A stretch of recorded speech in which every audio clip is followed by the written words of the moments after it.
Hopefully the ambulance will arrive in time. Unfortunately, they'll be bringing in many, many more cops, but what can I say?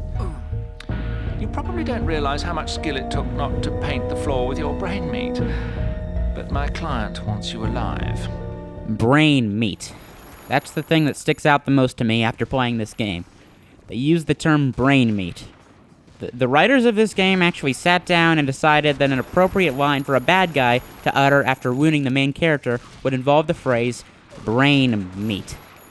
That's awesome. And while this game may not have aged as well as other games released in the early 2000s, it's still an interesting beast.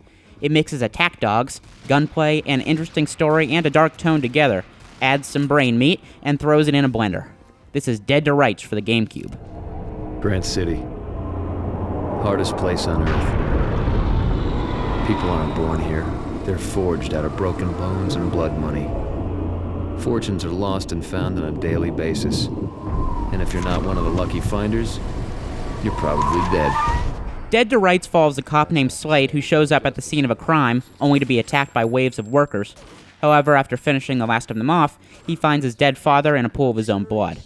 After being told to move on and stay calm, Slate ignores the advice and tries to hunt down the people responsible. By the way, this involves a chase with a man who sounds like he's doing a horrific Christopher Walken impression. I want to know why your boys knocked off my father tonight. Whoa, hey, your old man's dead. Gee, I'm all torn up by the news. A series of events then leads to Slate getting put on death row for murder. The story is actually quite interesting, but the one issue I have with it is how it starts with very little exposition. The events after the first 20 minutes or so are very well thought out, but you'll have to make it through some meh moments at the beginning.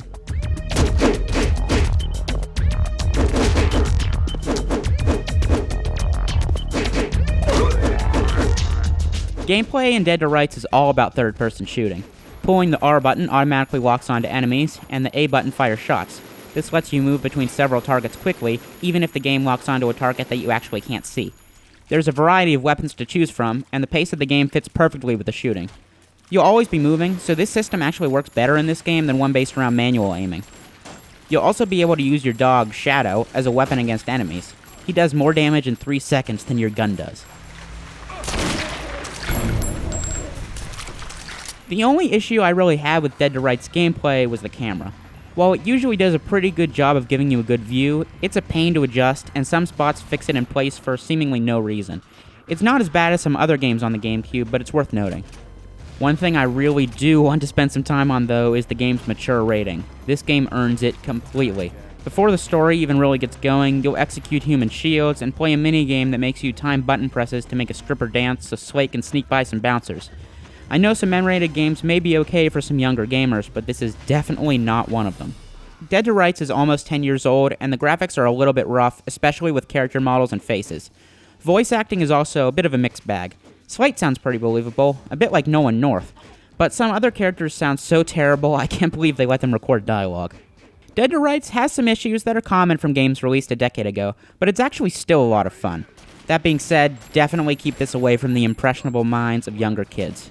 This will screw them up.